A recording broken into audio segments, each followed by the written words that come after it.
Let's read this Bible story, Jacob and Laban's daughters. This takes place in Genesis chapter 29 through chapter 30. Now Laban had 2 daughters. The name of the older was Leah, and the name of the younger was Rachel. Leah had weak eyes, but Rachel was lovely in form and beautiful. Jacob was in love with Rachel and said, "I'll work for you 7 years in return for your younger daughter Rachel."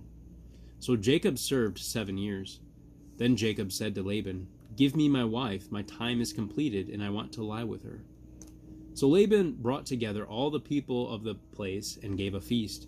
But when evening came, he took his daughter Leah and gave her to Jacob, and Jacob lay with her.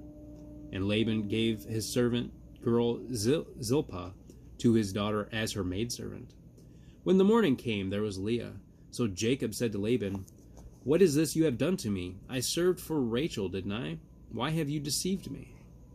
Laban replied, "It is not our custom here to give the younger daughter in marriage before the older one. Finish this daughter's bridal week, then we will give you the younger one also in return for another 7 years of work."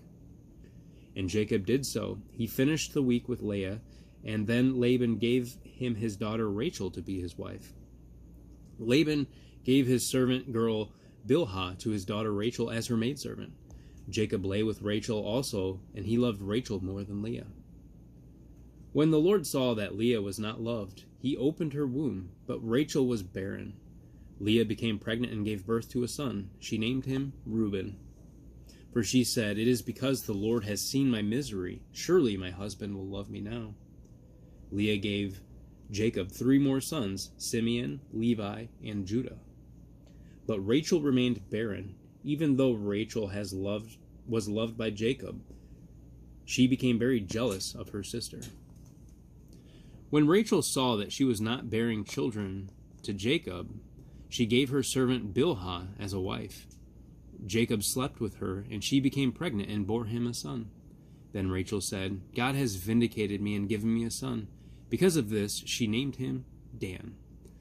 Bilhah bore Jacob a second son. Then Rachel said, "I have had a great struggle with my sister, and I have won." So she named him Naphtali. When Leah bore no more children, she gave Jacob her own servant Zilpah as a wife. She bore 2 sons. Then Leah bore another 2 sons and a daughter. Then God remembered Rachel. He listened to her and opened her womb. She became pregnant and gave birth to a son. After Rachel gave birth to Joseph, Jacob said to Laban, "Send me on my way that I can go back to my own homeland.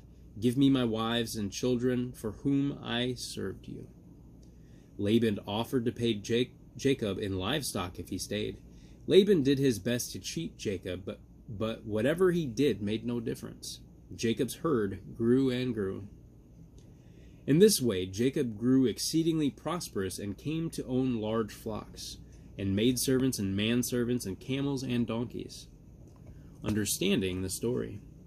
Jacob, who deceived his brother out of his birthright, is in turn deceived by his uncle. Laban tricks Jacob into 20 years' service, yet Jacob comes out of the situation very well. Through God's blessings, he becomes very wealthy and fathers 12 sons, who will be the forefathers of the 12 tribes of Israel. Thank you, Lord, for your word. I love you. Come on back and we'll do it again.